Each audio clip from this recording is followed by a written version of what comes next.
Namaste and welcome to this exciting episode of Satology Debunking Mythology। दुनिया की सबसे बड़ी रियल एस्टेट नेगोशिएशन चल रही है इस समय।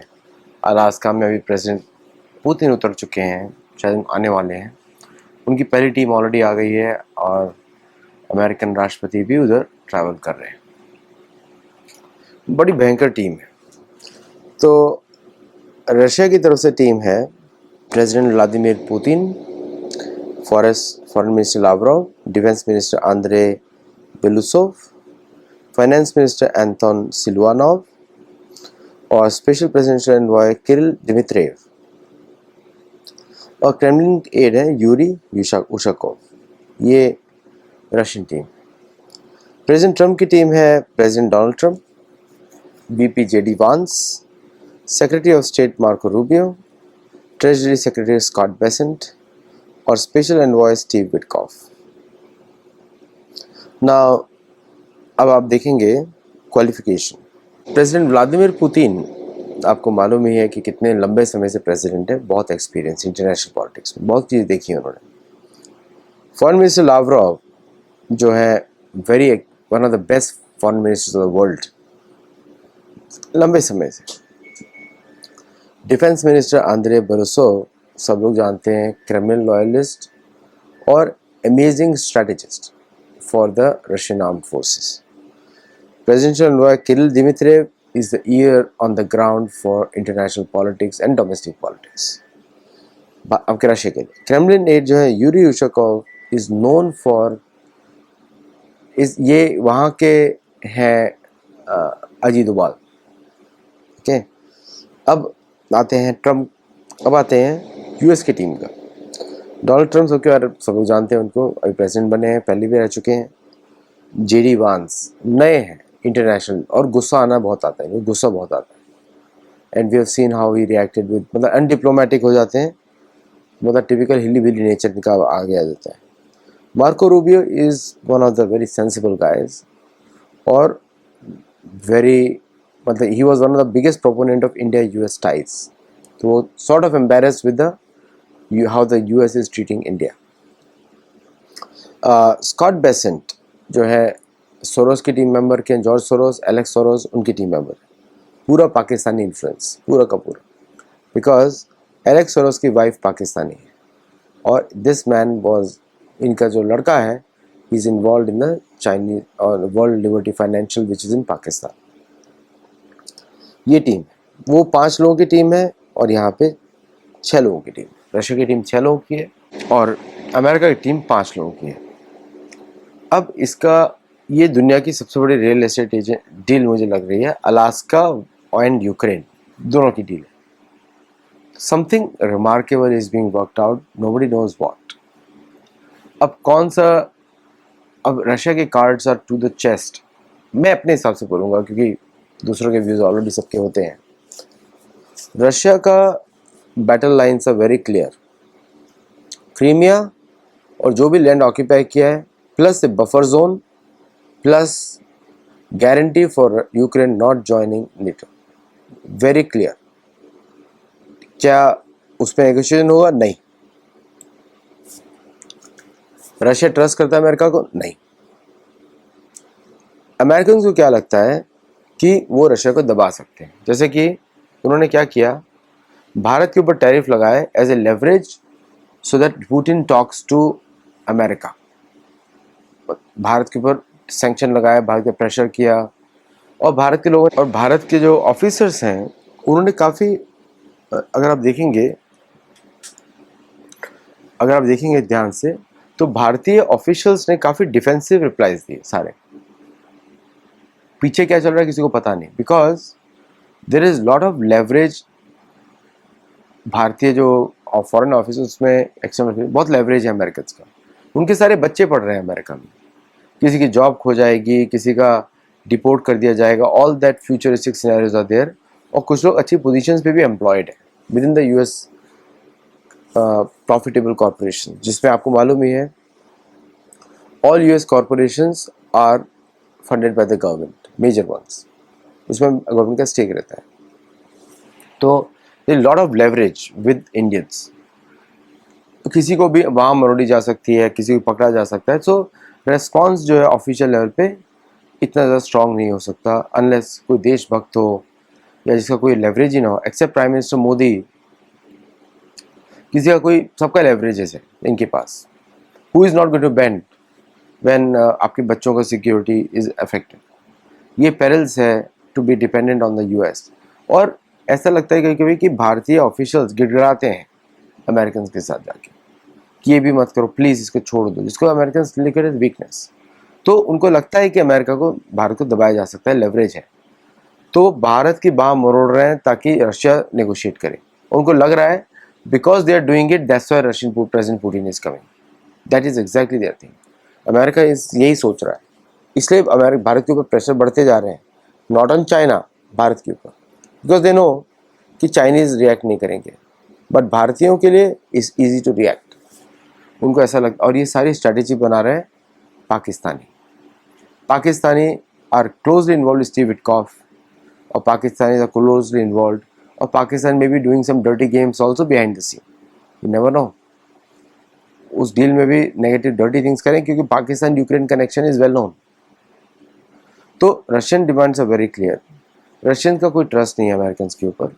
और अमेरिकन का को ऐसा लगता है कि अगर यूरोप भी सैंक्शन लगा देगा भारत के ऊपर, ये भी सैंक्शन लगा देगा, देन भारत की प्रेशर के ऊपर की वजह से Russia will comply. That is not going to happen also. That is a miscalculation. तो भारत ऑलरेडी बोल दिया जहाँ से सस्ता तेल मिलेगा वहाँ से खरीदेंगे. बट द पॉइंट इज कि भारत वो उस तरह से भारत को कि जो फॉरेन मिनिस्ट्री है वो रिएक्ट नहीं कर रही है. भारतीय foreign ministry is doing wait and watch, proactive नहीं कर रही है. अभी भी बोला जा रहा है भारत की तरफ से America is a friendly nation. ये नहीं बोला जा रहा है कि अमेरिका के साथ we are doing fighting, is a friendly nation. इसका मतलब ये है कि कुछ और एश्योरेंस मिली है from the Trump administration that this is just so that Russia comes on the negotiating table. In this way, America and Bharat may be collaborating also. I may be totally wrong, but I'm just putting some assumptions here. और अगर ये भी हो सकता है कि अगर आप उसको देखें कि Russia and India has decided कि कम वॉट में, if there is a war, let there be a war. Because America needs a cold war to survive. कैसे सर्वाइव करेगा? By destroying Europe. They need that. बाकी देशों को destroy नहीं कर सकते हैं. And Bharat is the only country which has not officially supported dedollarization, क्योंकि जरूरत भी नहीं है उसको करने की, to be frank with you. क्योंकि डीडॉलराइजेशन का मतलब ये नहीं है कि नया करेंसी लाया जाए. डीडॉलराइजेशन का अर्थ ये है कि everybody trades in their national currency, just like barter. तो भारत उस तरह के सिस्टम्स बना रहा है so that the trade can be diversified. जैसे पीयूष गोयल का मीटिंग हुआ फार्मास्यूटिकल लॉबी के साथ, very clear that we need to diversify the trade in pharmaceutical sector to other countries. They'll divert their exports from US to other countries. The most profitable markets for Indian pharmaceutical is other countries, not US. Yeah. US is also one of the profitable countries, but US is the biggest buyer. Only thing is Bharat has to find more customers for other countries. लेकिन Bharat US relation से collapse होना ही था एक दिन, क्योंकि American के अंदर वो घमंड आ गया कि they are wrong data, they are running the Indian economy. Indian economy runs on American economy. No, that's not true. Mexican economy, अभी जैसे आज ट्रम्प का स्टेटमेंट आया, Mexico and Canada will do what we tell them. Clear? तो Mexico को आप भारत से compare नहीं कर सकते, ना आप कनाडा को भारत से कंपेयर कर सकते हैं, बिकॉज मेक्सिको और Canadian economies are very small. वो अमेरिकन को समझ में नहीं आता है. अमेरिकन को लगता है कि भारत भी ऐसा ही है. नहीं, भारतीय exports are only 5% of India's exports to America. तो it's very small number. And US और भारत का ट्रेड भी, if you add the services and the schools and education, then US earns more. US is a trade surplus if I add the education, because America जो है education cell कर रहा है. So if India puts a regulation that nobody studies in America now onwards, then that becomes serious trade deal, because America loses $500 billion in next 5 years. every year they start losing $100 billion. तो अगर भारत वो restriction लगा देता है and doesn't sell them pharmaceutical, then America will face almost $1 trillion in 5 years deficit, loss. तो जितना भी वो ट्रेड डील कर रहा है सब गायब हो जाएगा. सी, और उन्होंने ऑलरेडी अज्यूम किया है कि other countries have to invest in the US, उनके एलाइज. तो अभी सारे एलाइज को नोच रहा है अमेरिका, खा रहा है. Japan, Germany and central Europe, और जो यूरोप, उन सबको they are going to take out the wealth as much as they can. देखिए अभी इस, if you look at this deal, Ukraine में आउटकम क्या होगा? Russian position is very clear, American position is not clear. American proposal हो रहा है कि अलास्का में से रेयर मिनरल अर्थ राइट्स को, एयर अर्थ राइट्स को वो दे will hand over to America, to Russia. Russia doesn't need that. Russia doesn't need that. इसका मतलब क्या यह है कि Alaska was never in control of the US military? No. US military station there, one of the biggest bases of F-22 and F-35 is in Alaska, जहाँ पे encourage में, जहाँ पे लोग लैंड कर रहे हैं. सो और सिविलियन एयरपोर्ट पे लैंड कर रहे हैं, not in the military airport. So therefore America के पास कुछ भी ऐसा नहीं है ऑफर करने के लिए other than to negotiate on Ukrainian land swap deal, कि आप उसको रखो, इसको रखेंगे, but the other conditions of Russia US can not meet unless they are talking on something else. Something else means cessation of all hostilities, maintaining status quo, NATO पे America पीछे चला जाए, and the American say for peace, we are out of the equation, which Europeans are not accepting, Zelensky is not accepting. तो क्या होगा कि दोनों side से Russia has a clear plan, America has to offer things to placate that plan. They are non-negotiable on Russian side. For America, it's not their conflict. There is no non-negotiable. Everything is open. It's unlike India or Pakistan. Pakistan is a weak country. तो America क्या कर रहा है? पाकिस्तान को हर तरीके से arm कर रहा है to start the old conflicts. अभी आज ही उन्होंने स्टेट डिपार्टमेंट में बांग्लादेश के टेररिस्ट को रिलीज कर दिया. So they started a secondary pressure tactic on India that will increase terrorism against India 1,000 times through Pakistan and other allies in the central. So CIA is fully active to create trouble in India through various types of attacks. तो ये इस तरह भारत के ऊपर pressure बन रहा है और भारत उसको प्रेशर को ले भी रहा है.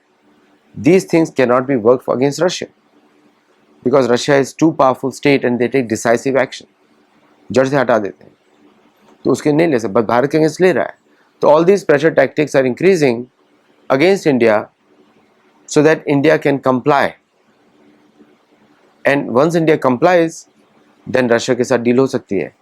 So US is hyphenating, US putting pressure on India to get a deal from Russia, illogical condition. इसलिए ये ट्रेड डील का कोई आउटकम हो नहीं सकता. It will be a Russian victory all the way. क्योंकि India is not going to bend. अगर US ने सोचा है कि India is going to bend with all those tactics, India is not going to bend. India is going to take military action against those terrorists. And US will also face those kind of issues through Taliban. तो very confusing situation. But यहाँ पे तो अभी advantage Putin दिख रहा है overall as of now. The biggest real estate deal में advantage is Putin right now. Trump का क्या डील है वो आप सबको मालूम है कि because the only person who is well aware of situation here looks like is Marco Rubio, more balanced and quite.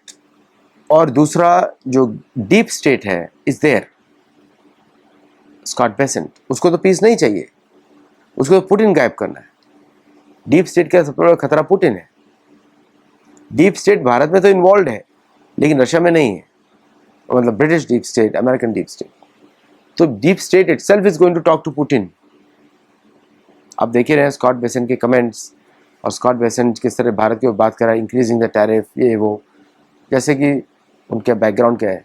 और भारतीय मीडिया उसको बड़ा, other than Republic Bharat, I have not seen anyone responding properly. तो it's a very interesting situation. मुझे लग रहा है advantage Putin और ट्रम्प का जो डीप स्टेट इन्वॉल्व है, डीप स्टेट इस तरह से बोल रहा है कि yes let's get over, we started it, let's get over, और हमारा डीडॉलराइजेशन अचीव हो गया है with this significant loss. Abhi now we need investments and we need to build American manufacturing. Let's have some peace. लेकिन क्या peace देगा Ukraine Putin? नहीं. You can expect major things happening. और Russia में इस समय Medvedev is in charge. Medvedev is more hawkish than President Trump, President Putin. तो Medvedev तो इंक्रीज करेगा प्रेशर, अगर रशिया कुछ कर और यूक्रेन कुछ करता है, is going to do worse. और सारी Russian forces are alert, nuclear forces alert, European is on target, American cities are on target, सब कुछ है। तो साधारण जस्ट प्लेन लैंड नहीं किया IL-96, इससे whole gamut of power projections going on. और उधर भारत में आज आज़ादी स्वतंत्रता दिवस भी है, तो आप सबको बहुत बहुत शुभकामनाएं। तो ये एक अलग अलग लेवल का ग्लोबल पॉलिटिक्स चल रहा है इस समय, जियो पॉलिटिक्स चल रहा है। For that you need to understand the history. Thank you all everyone for watching. Do like, share, subscribe, let me know feedback, और हमारे गुरुकुल में भी जुड़िए। नमस्ते, जय जगन्नाथ।